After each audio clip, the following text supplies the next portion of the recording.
Welcome back. Thanks for tuning in this morning. He's a New York Times best-selling author, and he calls Vermont home. Ms. Viglienzoni found out Archer Mayer is as much a character with a story to tell as any of the ones in his books. Some of the state's most gripping crime mysteries are written and solved in this snow-covered house in Newfane. So this is a collector's item. Books line the shelves downstairs, each by Archer Mayer. The first in his series, Open Season, was published in 1988. So that's it. That was the beginning of Archer Mayer. And they promptly fired me because the numbers didn't qualify. It wasn't much of a setback for a man who admits he prefers to work independently.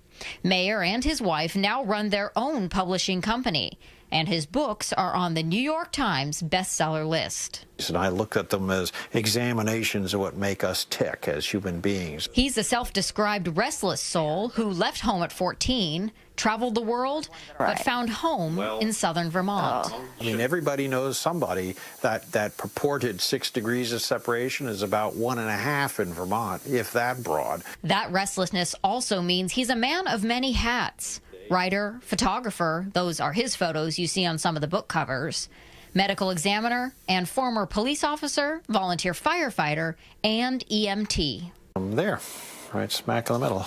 Which takes us back to his writing. Over the last 25 books, local police officer Joe Gunther has led readers through the murder mysteries of Mayer's fictionalized version of Vermont. Why did you start writing?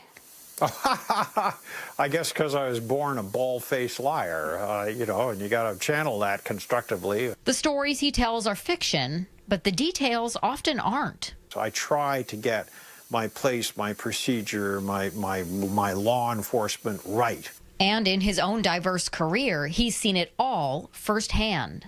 You get to see people under stress. You get to see them perhaps at their worst. The nameplate in his study reads, "The corpse stops here." A bit of dark humor that reminds you you're also talking to the region's medical examiner. This is the Bible of homicide. And there's not a medical examiner in the United States that does not have this book on his or her shelf. Since Mayer contracts out his time investigating deaths, a book a year keeps his income steady. That means there's a new puzzle for Gunther to solve each fall, regular as clockwork. Do people ever give you a hard time for having so many deaths in Brattleboro?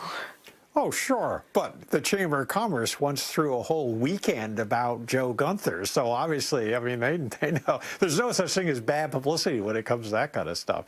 In my defense, I've been putting forth fewer dead bodies than I used to in my salad years, okay? When it's time to craft the next mystery, you can find him upstairs in this chair, usually with Grace by his side. She looks and feels a bit like a tiny sheep, and while she doesn't distract him, life often does. And my writing day, of course, is always interrupted by pagers and whatnot, and that's the way I like it. So it seems like you're very much the person who would say, like, variety is the spice of life. Oh, yes. Oh, yes. Without a doubt. Oh, yeah.